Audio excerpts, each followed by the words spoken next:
Alors, bonjour à vous, j'espère que vous vous portez bien. Une fois de plus, nous sommes avec une de nos abonnées qui a sollicité nos services.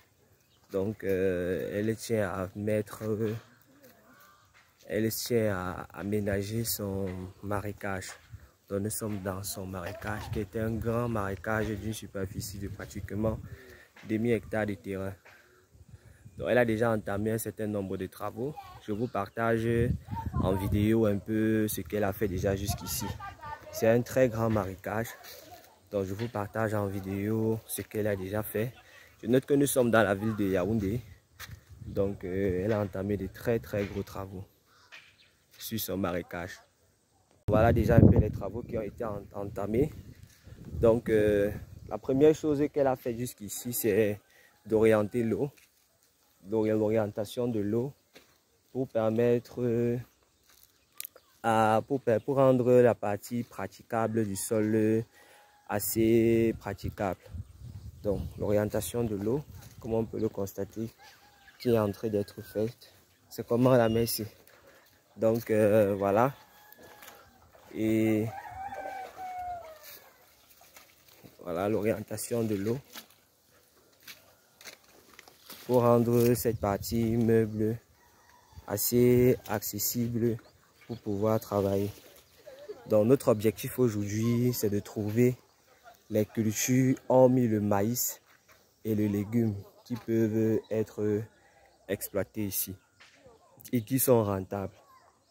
Donc nous allons analyser et nous allons voir. La première chose que nous allons faire, c'est de mesurer le pH de ce sol pour savoir déjà les cultures qui vont s'y avec. Parce qu'il faut noter que dans les sols marécageux ont un pH généralement instable.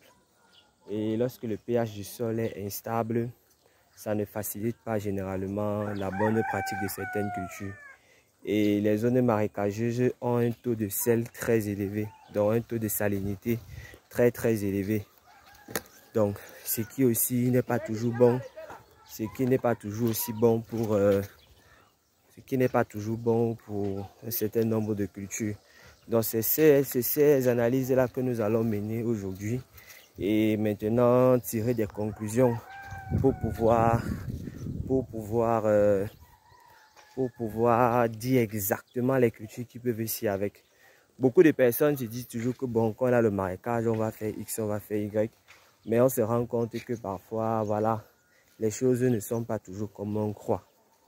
Donc voilà, elle a déjà mis le maïs sur une partie. Voilà, elle a déjà mis le maïs sur une partie. Donc, c'est pas dangereux là-bas pour vous. C'est pas dangereux.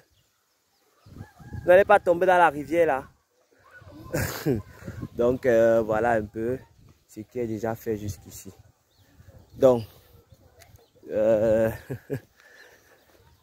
est-ce qu'on peut exploiter le marécage? Oui, on exploite des marécages. Maintenant, il faut juste avoir de très bonnes pratiques. Il faut juste avoir de très bonnes pratiques. Donc, après avoir fait ces deux analyses, on pourra un peu pousser beaucoup plus loin en faisant une analyse des éléments fertilisants.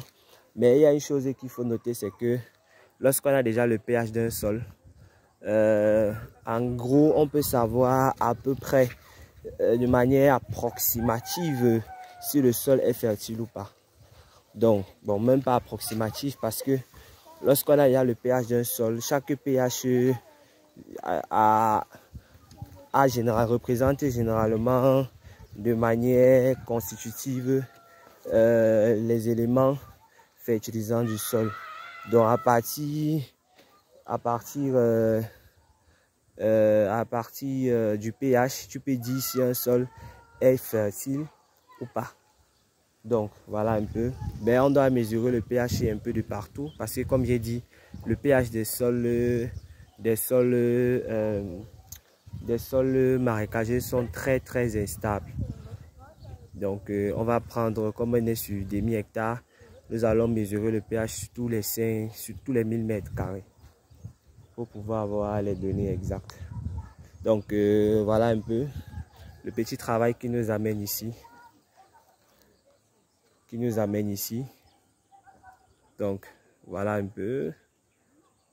Je vois déjà un peu les travaux aménagés, comme vous pouvez le constater là.